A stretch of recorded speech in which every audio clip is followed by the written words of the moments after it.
Hola, mientras se van conectando, buenas tardes, buenas noches más o menos. Bueno, hoy vamos a tener un nuevo vivo sobre ESI y discapacidad. Vamos a también hablar un poquito sobre autismo, porque hoy es el Día Mundial de la Visibilización del Espectro Autista. Nos va a acompañar la licenciada María Marta Castro Martín, que ahora cuando ingrese la voy a presentar. Bueno, bienvenidas y bienvenidos. Vamos a hablar también de introducir un poquito la ESI en todo sentido, no solamente en la discapacidad. Ahí viene María Marta. Agregándose. Gracias por estar en un feriado. Hola. Hola, Hola María Marta, buenas tardes, buenas noches, no sé qué sería, como un buenas tardes todavía. sí, ya oscureció, pero bueno, sí, Sí, ahora ya se pone buenas noche temprano, es aburrido. A mí me encanta que sean las 8 ya de noches. día, pero bueno, acá estamos en otoño. Así que ya está empezando a entrar Bueno, gente. Quería empezar a está empezando a entrar presentarte. gente. Quería esperar un poquito a ver si no, bueno, empezamos, te presento. Bueno, ya te presenté un montón de veces, pero bueno, quiero presentarte ahora es en vivo. Bueno, la licenciada María Marta Castro Martín, psicóloga, sexóloga clínica, eh, ¿no? Especialista en perspectiva Educativa, educativa, sexóloga educativa, perdón, sexóloga educativa. eso. Sexóloga educativa, bueno, especialista en personas con discapacidad y género, das un montón de talleres y soy también testigo porque participé en varios de los tuyos que me encantan, talleres de ESI. Bueno, también coordinás talleres en el Centro de Día Despertar, ¿no? Se llama así. En el centro de día despertar, sí. En el centro de día me convocaron específicamente para hablar de sexualidad. La primera convocatoria fue para una charla para las familias en el año 2000, fines del 2011. Y a partir de allí empezamos a trabajar, a capacitar a los profesionales y después, bueno, a dar un taller todos los lunes que se llama Besos y Abrazos, un espacio para conocerlos mejor, donde, bueno, el objetivo es brindar educación sexual en el marco de un centro de día, que es algo que no está contemplado dentro del marco básico de los requerimientos de profesionales que se necesitan en un centro de día. Así que bueno, fue toda una apuesta de la directora María Fernanda Martín de apostar a hacer algo que no está en el marco básico, pero que era necesario, es necesario. Sí, y bueno, también tuviste Así una que bueno. convocatoria también ahí positiva. Si lo siguen dando en talleres Sí, porque es exitoso y le sirve mucho a los mm, participantes. sí, sí, sí, o sea, la realidad es que los talleres que yo estoy brindando allí son los lunes para los concurrentes del Centro de Día Despertar. Por otro lado, en el centro de día organizamos jornadas o talleres o charlas que invitamos a capacitar a profesionales de otras instituciones. Bueno, el año pasado con el tema de estar en casa y la cuarentena, hicimos online, hicimos dos jornadas de capacitación online, que era justamente para, bueno, cómo es el trabajo online de educación sexual, que es, bueno, todo un tema también, trabajar online la sexualidad. Fue un desafío porque era ingresar a los hogares con una propuesta donde la familia te veían, te escuchaban y estaban atentos y atentas a todo lo que uno decía. Y cuando también te pasa esto de que hay familias que no vienen a las reuniones de familia justamente, entonces no están muy al tanto de lo que se trabaja en mi taller, pero por no participar de las reuniones o de las convocatorias que se hacen desde mi taller para las familias. El centro de día tiene muchos talleres digamos, para los concurrentes, en donde siempre se hace una convocatoria desde cada taller para las familias durante el año. Y bueno, cuando vos ahora nos encontramos el año pasado con esta situación de la pandemia y de tener que brindar la atención de forma remota, bueno, pasó esto, de que algunas familias al no venir, al no consultar, al no involucrarse demasiado, bueno, empezaron a ver de qué se trataba el taller, porque muchas veces es, no quiero que mi hijo, que mi hija vaya porque no le interesan estas cosas. Estas cosas, ¿sí? Es más fácil Entonces, decir estas cosas que a lo que estas cosas. implicaría. Entonces, bueno, eh, habla, hablar de qué son esas cosas, al ver los videos que teníamos que presentar, viste, en el caso mío, al trabajar una vez por semana, tenía que presentar un video semanal, y bueno, al ver los videos ya iban de a poquito dándose cuenta de qué iba la cosa, ¿no? Que no les enseñábamos solamente lo que era una relación sexual, que eran Sí, también otras cosas. a eso iba a ir, a eso quería Estoy acá también. con mi No, cafecito por con favor, sí. leche. Yo ya me tomé antes, pero sí estaba me tenta. No, esto me da pie, esto me da súper pie para decir, aclarar, o sea, antes de meternos con discapacidad, en la ESI, porque uno dice ESI, pero también decir es educación sexual integral, que la sexualidad, esto, bueno, yo creo que hoy te voy a ceder mucho la palabra a vos, pero bueno, o sea, explicar que la sexualidad no es solamente la genitalidad, y como decís vos, enseñar en la escuela y en la casa sobre cómo hacen los bebés y la anatomía, es muchísimo más. Por eso también es Exacto. entender eso para después poder explicar la ESI y la discapacidad cómo adaptarla, porque obviamente, pero es cada caso uno va adaptando, pero en general, ¿no? Porque tenga una discapacidad se adapta. Entonces quería cederte la palabra, ¿no? Como para explicar un poquito a qué referimos, Claro, ¿no? bueno, Cuando hablamos. la de educación sexual integral, claro. Y me parece genial porque, mira, cuando yo primero me recibí de educadora sexual, antes de ser sexóloga, y cuando yo me recibí de educadora sexual, aún no había salido la ley, estábamos ahí. Yo me recibí en el 2006, en el 2006 salió la ley, pero los lineamientos salieron mucho después. Eh, y cuando yo terminé mi capacitación como educadora sexual, la propuesta final mía fue la educación sexual en el área de discapacidad, que prácticamente no había casi nada, salvo, bueno, el libro del doctor Poste, que era un pionero en esto de hablar de sexualidad y discapacidad, María Elena Villabrile, que también venía haciendo caminito por allí, pero no mucho más. Entonces, bueno, fue todo como un descubrimiento para el mundo de los sexólogos que daban estas capacitaciones, como que había una población muy grande a la que no se tenía en cuenta, que era la persona con discapacidad, pero no con discapacidad motriz, con discapacidad intelectual, con pocos recursos intelectuales en el sentido de todas las que son las funciones para poder tener un buen aprendizaje, ¿no? Con fallas en la memoria, en la atención, en la concentración, totalmente dependientes, hasta cuando en esa época se hablaba de discapacitados intelectuales profundos, ¿no? Se hablaba de leves, moderados, profundos. Hoy eso quedó en la antigüedad y ahora hablamos de personas con necesidades de apoyo, ¿no? Ah, Pero bueno, hablar de poder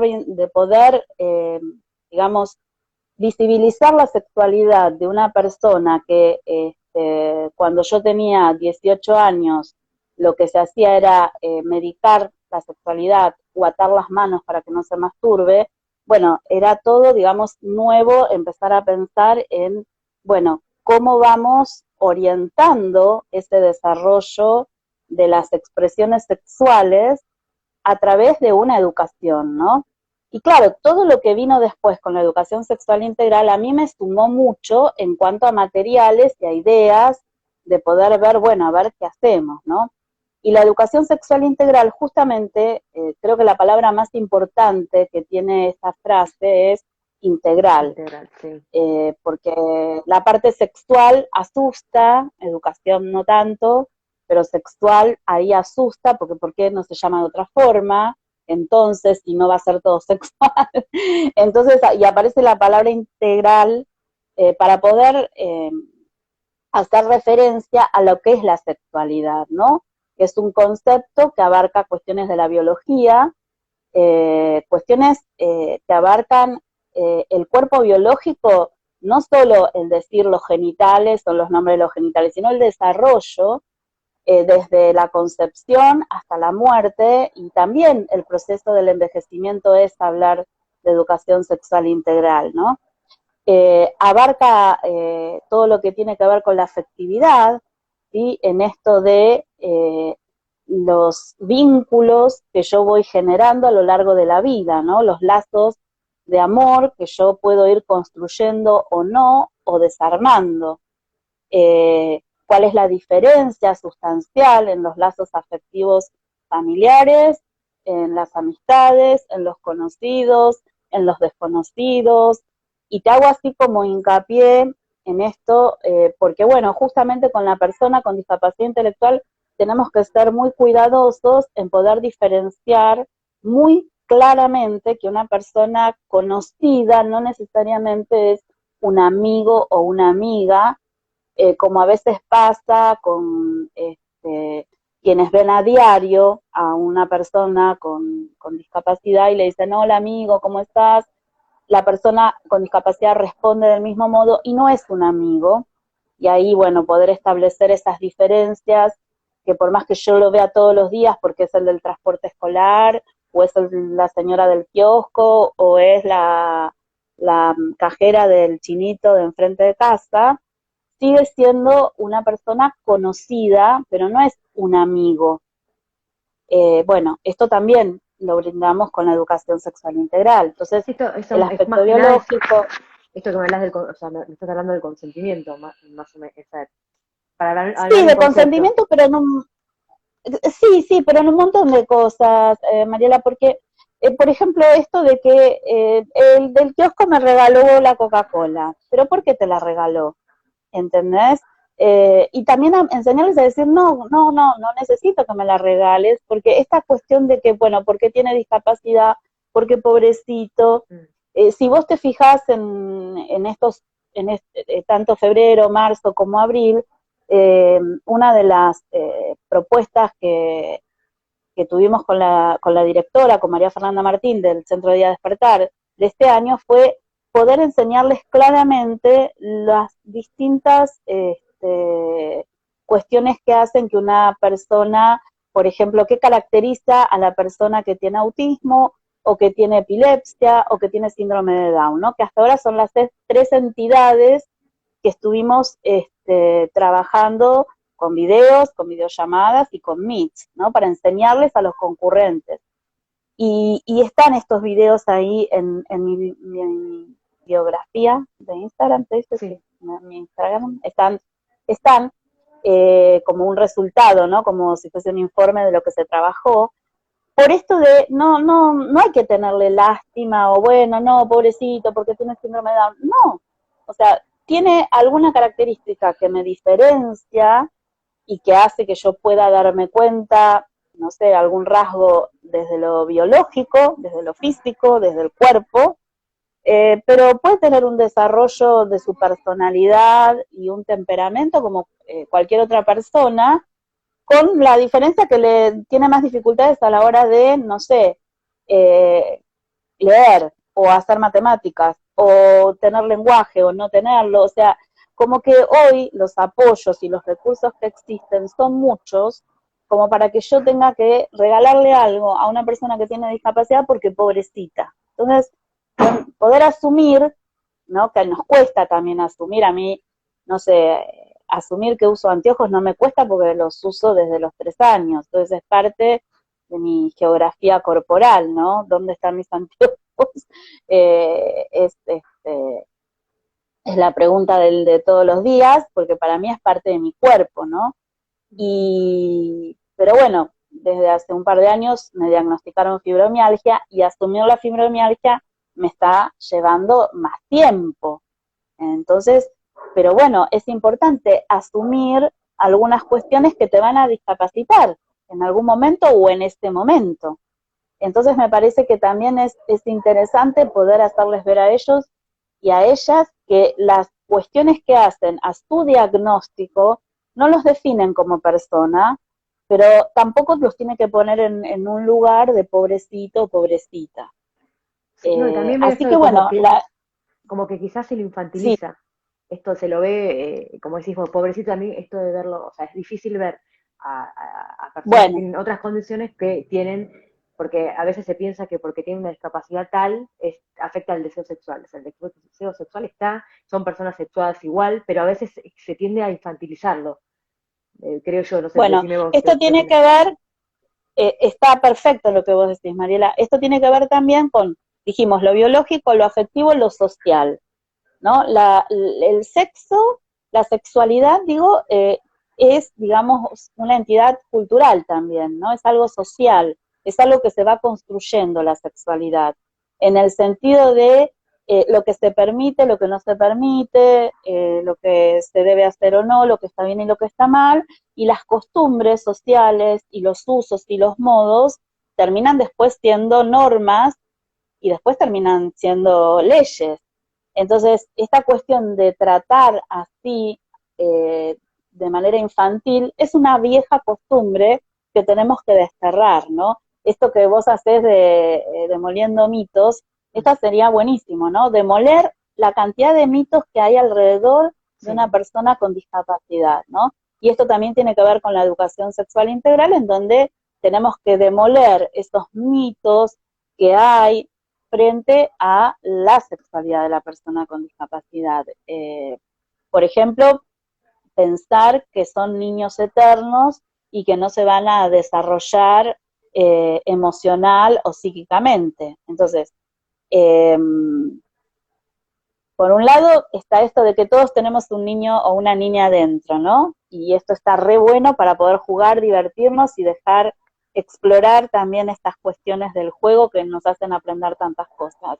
Pero por otro lado, entender también que más allá de que esto que todos decimos, muy tranquilos, ay, saqué a mi niña a pasear, entender que una persona con discapacidad también tiene un niño o una niña adentro, pero también tiene un adolescente o un adulto o un viejo o una vieja. Entonces, poder tratarlos desde ese lugar con el respeto que se merecen ellos y ellas, eh, sin infantilizar y sin tratarlos como bebotes gigantes o bebotas, cuando en realidad son señoritas, señores, son adultos, adultas, y esto, mira, claramente a veces uno, viste, suceden cosas que uno dice, bueno, ¿qué es lo que va a ocurrir? Por ejemplo, una de las concurrentes del centro de día eh, con síndrome de Down, no te puedo decir, no me acuerdo específicamente cuántos años tenía en este momento.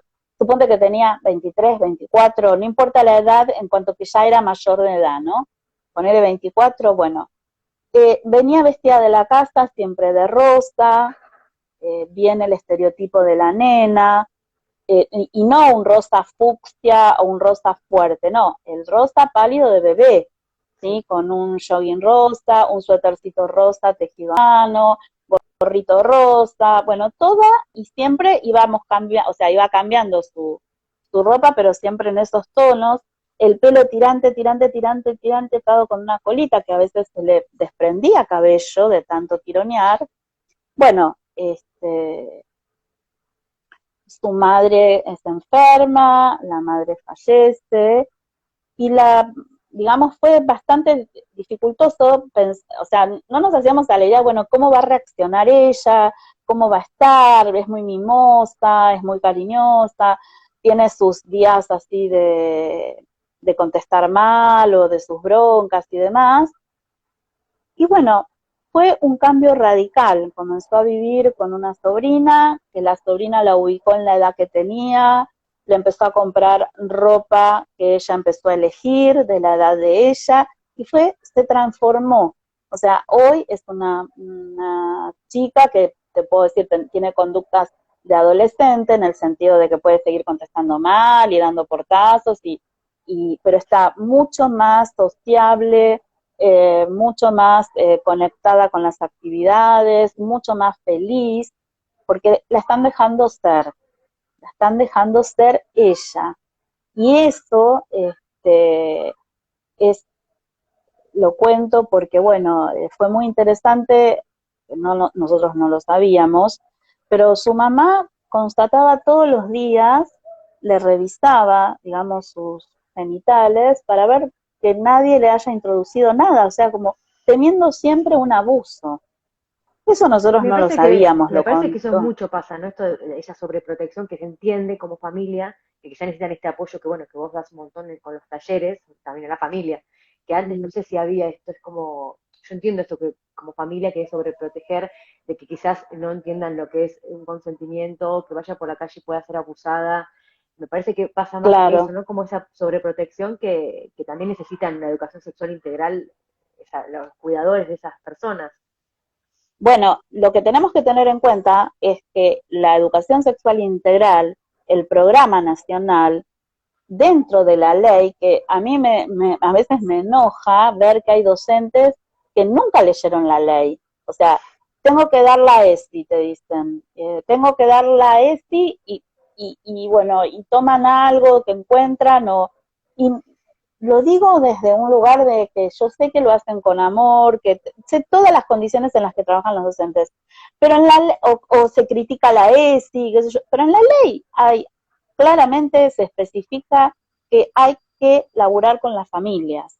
Así te lo digo, no lo dice así la ley, no dice hay que laburar con las familias, No, pero no, pero bueno, se tiene entiende. un, No, no, no tiene un importa. párrafo más, más legal, más elegante también, pero digo, está contemplado el trabajo con las familias. Lo primero que salió fue la revista Para Charlar en Familia. Entonces, esto es lo que tiene que darle claro a las familias también y a los docentes.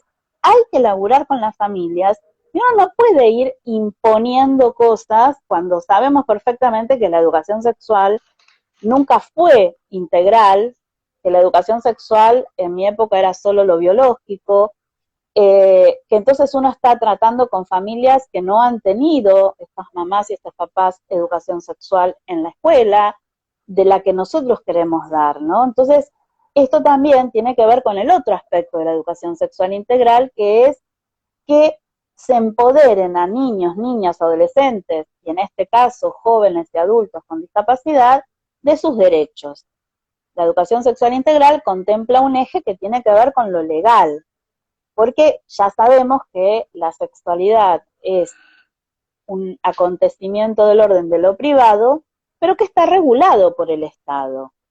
O sea, el Estado regula que si nace una persona con vulva, se le ponga femenina, femenino, sexo femenino, y que tiene que tener un nombre de mujer. Y no importa lo que esa persona sienta o no sienta, porque es un recién nacido, y los padres tienen el poder legal, papás, mamás, la persona que se hace cargo de poner un nombre que está asociado a su biología, ¿sí?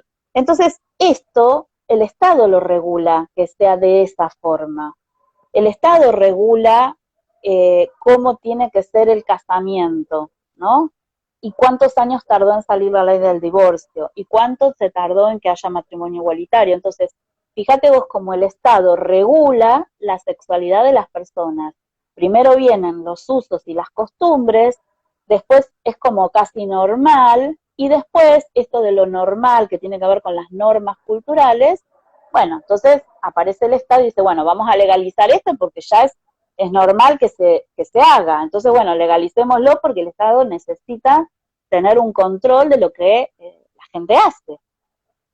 Entonces, de ahí vienen las leyes. Entonces, la realidad es que la sexualidad es algo del orden de lo privado, pero que está regulada por el Estado. Entonces, la educación sexual integral propone que niños, niñas, adolescentes, adultos, los profesores que estudian, las profesoras, se empoderen de sus derechos, que es conocer cuáles son las leyes que me amparan, que tienen que ver con la sexualidad, ¿no? Que tienen que ver con que yo pueda gozar de mis derechos sexuales universales.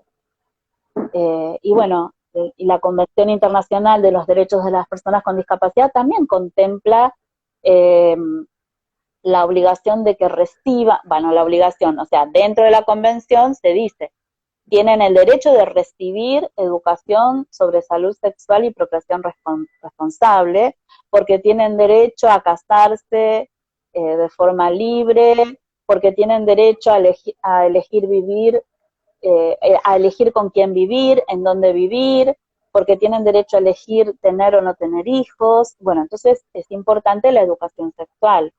Entonces, esto es parte de la educación sexual integral, ¿no? Ya dijimos lo biológico, lo afectivo, lo social, lo legal, ¿no? El eje que tiene que ver con lo legal, este, y en los aspectos psicológicos, ¿no? Que hacen a esto de que cada persona vive su sexualidad a su modo, y esto hace que hablemos de sexualidades y que como cada persona la vive a su modo, hay sexualidades, no hay una sola manera de vivir la sexualidad.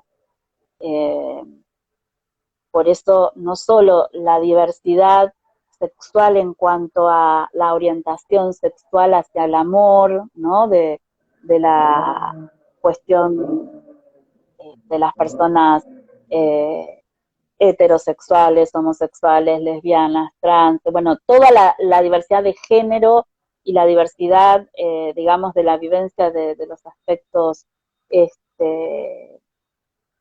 afectivos y demás, sino de qué pasa en el día a día, ¿no? Esto de yo me toco, no me toco, me masturbo, no me masturbo, yo uso jabón blanco para lavar los genitales, que es lo que les recomiendo a todo el mundo, y otras te dicen, ay, no, yo me pongo la espumita de no sé qué y yo uso tal cosa. Bueno, no me puedo tocar mi cuerpo, yo me baño, pero tengo una toalla para la cabeza, una salida de baño para el cuerpo, una toallita para los pies. No, yo tengo una toalla para todo, pero la lavo todos los días. No, yo tengo el toallón y la toalla y la cambio una vez por semana. Eso tiene que ver con el cuidado del cuerpo y la salud. Y eso es sexualidad también, es sexualidad. Exactamente. Es el autocuidado, es una parte, eso como, por eso siempre está bueno como vos hablaste esto de, porque uno también repite, sí, pero no para interpelarse, bueno, ¿para qué es sí? Desglosémoslo. O sea, yo creo que capaz que haciendo Bueno. así, mucha gente también va a decir, bueno, no tiene que dar miedo, no está hablando de la sexualidad, no está hablando de cómo le vas a enseñar a tener relaciones sexuales. Porque Exacto. sigue pasando, yo no puedo creer que sigue pasando. Entonces me parece que desde todos los lados donde podamos abarcar, bueno, esto de Molino Mitos que lo voy a tomar, esto que vos dijiste recién, no, esto bueno, sí, decime. Muchas cosas de los mitos para demoler, hay un montón, o sea, esta cuestión de la persona con discapacidad tiene la sexualidad exacerbada, ¿no? Que uno dice, ¿por qué? No, bueno, porque se masturba todo el tiempo, pero... Como perversos, como si fueran perversos. Claro, o sea, sí, también, ¿no? No, porque, viste, mirá si la agarra la nena en el cumpleaños, mejor que no venga. Estas cuestiones, ¿no? Que se le otorgan a ver, personas perversas hay en todos los grupos sociales, ¿no? Si uno podría decir, bueno, a ver, en el grupo porque la heteronormatividad, ¿no? Como regla que tenemos casi todos, a pesar de uno ser sexólogo, siempre tenés esa cosa, viste, como que primero pensás en heteronormatividad. Bueno, a ver, entre los heteronormales, heterosexuales, pará. Entre los heterosexuales hay personas normales y personas con patologías que pueden ser perversas. Entre las personas homosexuales hay personas sanas, felices, divinas, y otros que también tienen perversiones. Entre las personas trans también tenés personas con su salud mental bien, saludables, felices, que tienen una vida súper placentera, y otros retorcidos y psicópatas como puede ser una persona heterosexual. Entonces, digo, pasó mucho tiempo para que se dejara de pensar que el que no era heterosexual tenía una perversión. Pero aún hoy pensamos que personas con discapacidad, viste, como que no pueden controlarse. Y hay personas, digamos, que no tienen ninguna discapacidad y que tienen también impulsos que no pueden controlar y que tienen adicción al sexo, por ejemplo, que es una conducta compulsiva, que no la puede controlar y no tiene ninguna discapacidad. Entonces, como que esto de los mitos, ¿no? De que llevó mucho tiempo pensar que la persona de orientación sexual, que no era lo que esperaba la sociedad, no era una persona enferma. ¿Cuántos años llevó? Porque vos sos jovencita, Mariela, pero yo soy de la época de cuando yo era jovencita, la persona que era gay, sobre todo los varones, que eran más visibles, porque las chicas no era tan común que lo manifestaran, eran echados de sus casas, eran, digamos, no eran alojados, ¿no? Hay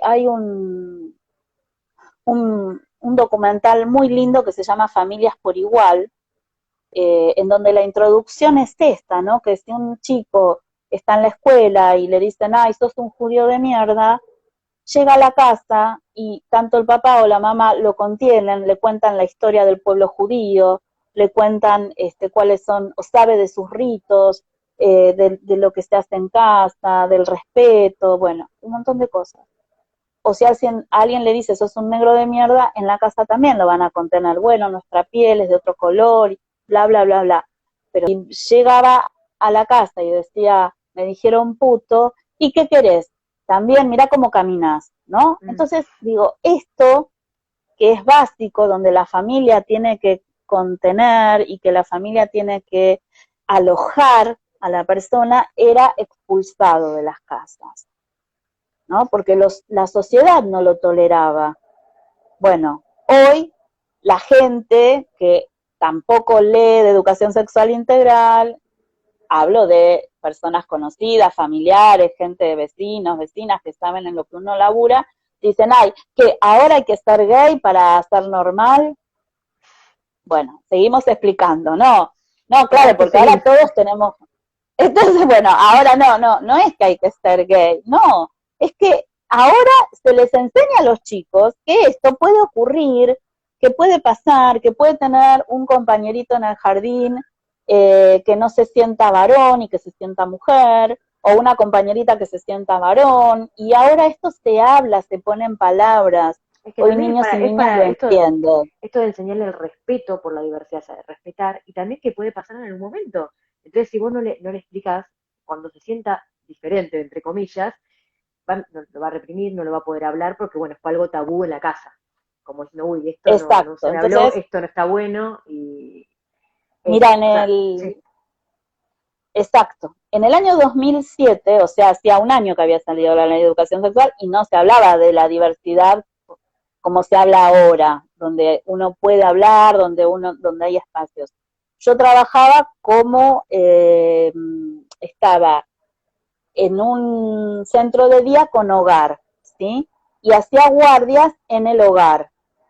Entonces trabajaba en el horario del hogar de 6 de la tarde, de 5 de la tarde, suponte, a 10 de la noche, o a veces trabajaba de 8 de la noche a 5 de la mañana. Bueno, eran horarios así como rotativos.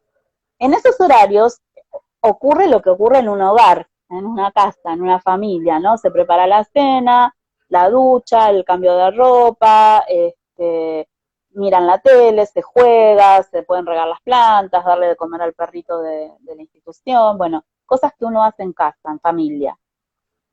Y uno de los muchachos que tenía, porque si vamos a hablar de discapacidad, tenía síndrome de Prader-Willis, que tiene sus características específicas en lo que hace a la biología sexual, ¿no? Tienen generalmente un pene infantil.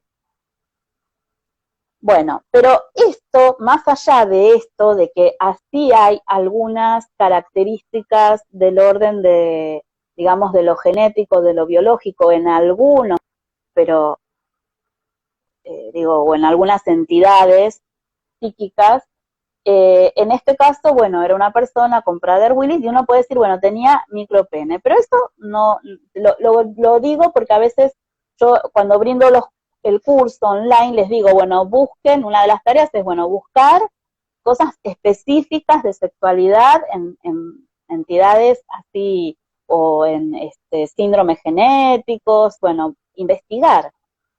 Bueno, este muchacho se le daba por vestirse de mujer y era feliz. Entonces, yo venía de trabajar antes en otra institución donde eran sumamente estrictos. O sea, no se podía hacer nada fuera no sé, estaba todo reglamentado. Acá era más libre, se hablaba, se podía hacer cosas, los concurrentes podían elegir a qué querían jugar, se podían quedar mirando un rato más la tele, o sea, habría que acostarse a determinada hora, pero si se quedaban una hora más no pasaba nada, bueno. En el otro lugar era todo estricto. Bueno, yo que venía del otro lugar, hasta que me aprendí a manejar en este lugar, pasó un tiempito, pero la pregunta fue, siendo yo ya recibida hacia un año de educadora sexual, ¿no? eh, hablar con la directora y decirle, mira, pasa esto. Bueno, déjalo, pero que no se enteren los padres, para que no tengamos un problema. Mientras los padres no se enteren, no importa. Bueno, entonces, porque el comentario era como, tiene discapacidad y encima va a ser travesti. Entonces, en ese momento se hablaba así, ¿no? De personas travestis. Entonces, bueno, esto ocurre también en personas con discapacidad. O sea, la discapacidad no va a hacer que vos cumplas con todo lo que dice la heteronormatividad, ¿no? No es que la discapacidad te asegura que tu hijo sea heterosexual. Entonces eso también cuesta que las familias comprendan y entiendan que no es que a la discapacidad se le suma un dolor más, porque ellos, las familias te lo plantean así, ¿no? Como algo a resolver, cuando en realidad no hay nada para resolver, sino que hay algo por que las familias acepten que la diversidad Sí. sexual también se da en las personas con discapacidad intelectual. O sea, es así, porque su sexualidad no está dañada, no hay un daño en lo sexual, o sea, puede haber alguna cuestión de la biología, puede haber alguna cuestión de lo intelectual, puede haber una inmadurez emocional, se retrasa el periodo de la adolescencia, pero no la pubertad con los cambios hormonales, pero sí la madurez o los cambios que va trayendo la adolescencia, ¿no? Este cambio de conducta o de empezar a cuestionar a la familia, o el de entender que los padres del otro son mejores que los míos, o que al otro le dejan hacer todo y a mí no. Estas cuestiones que reclaman los adolescentes sin discapacidad, bueno, las personas con discapacidad que tienen, digamos, un compromiso intelectual y psíquico, puede aparecer más tarde, pero va a aparecer. Entonces, bueno, me parece también importante esto, ¿no? Poder demoler ese mito de que la discapacidad no te garantiza la heterosexualidad. No, pero volvemos a esto de Y infantilizar y que sea el eterno niño o niña que no tiene deseos, que es asexuado. Es más que nada lo veo como más, yo lo veo como que piensan que son asexuados, más que nada, como que no tienen ese deseo. Esto de, bueno, cuando ven que se llegan a tocar es como, que raro, como... bueno, Y ahí hay una y, pregunta que te y hago. hoy sabemos que dentro de la diversidad sexual están las personas asexuadas, ¿no? Que no sienten interés por el sexo, en el Sí, sentido de que no le gustan ni los varones ni las mujeres ni nada. Entonces, podemos pensar, y bueno, capaz que hay alguna persona con discapacidad que no le interesa el sexo para nada, pero no es la norma, es uno de no sé de cuántos habrá. Sí, sí. decime, No, no, Mariela, había el discúlpame que te doctor interrumpa. Adrián Rosa, que yo lo conozco, lo saludo, que había puesto, pero vamos a ver qué puedes contestar o que diga cómo es a qué se refiere. Él decía qué es lo permitido o no en la sexualidad y discapacidad. No sé si qué es lo permitido o no, o cuál, acá estoy leyendo la pregunta, sí, cuál es Ah, el límite, qué es lo sí, permitido. En realidad no sé si hay algo que se permite o no se permite, ¿no? Yo creo que las reglas en una casa las pone mamá y papá, o los dos mamás, o los dos papás, o la abuela, el abuelo, o sea, el jefe, la jefa de familia, ponen lo que se permite y no se permite, ¿no? El tema es cómo yo voy educando a ese niño o esa niña en las reglas de la familia respecto de la sexualidad. Y entonces, ¿qué le permito o no le permito a mis hijos? No solo al que tiene discapacidad, sino a los otros, a los que no tienen discapacidad también, ¿no? ¿Por qué tendría yo que hacer tantas diferencias? Eh, Creo que a una persona, el tema que hay con la persona con discapacidad es que